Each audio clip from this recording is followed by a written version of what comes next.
মালয়েশিয়াতে আগামী 1 বছরে বাংলাদেশ থেকে খুব বেশি হলে 30 থেকে 40,000 লোক নেবে। আমার সাথে 3টা মিনিস্টারের কথা হয়েছে।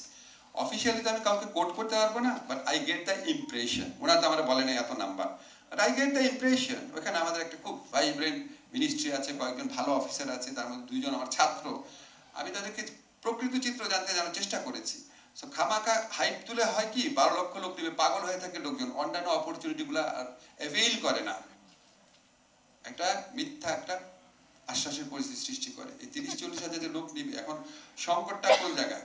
মালয়েশিয়ার সাথে আগের গভর্নমেন্ট চুক্তি করে রেখেছে যে তোমরা রিক্রুটিং এজেন্টের লিস্ট দিবা, আমরা সিলেক্ট করব। চুক্তি, দুই পক্ষের আনুষ্ঠানিক চুক্তি, যেটাকে আপনারা সিন্ডিকেট বলেন।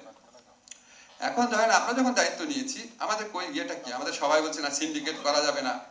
সিন্ডিকেট করা না গেলে এমওইউ চেঞ্জ করতে হবে, চুক্তি।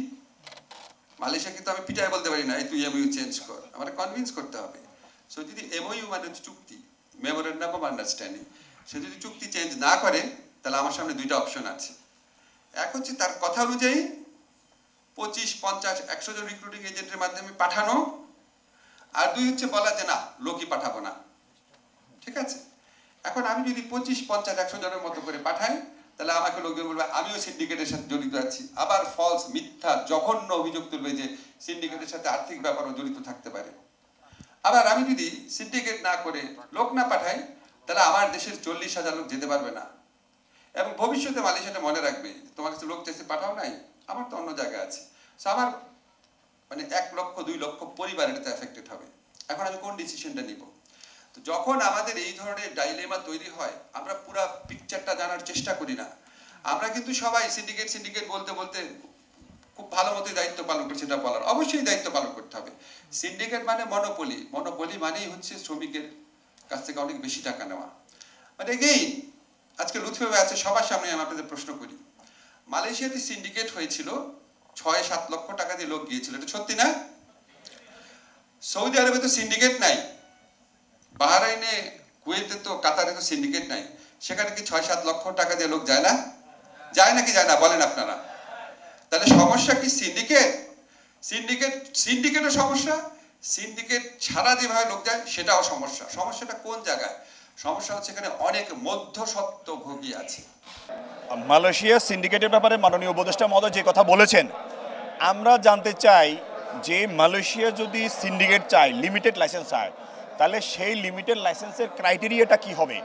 অতীতে কোনো ক্রাইটেরিয়া ছিল না। অতীতে ক্রাইটেরিয়া ছিল যে আপনার 10 কোটি টাকা বিনিময়ে ক্রাইটেরিয়া ছিল, এখনকার 15 কোটি টাকা চাচ্ছে।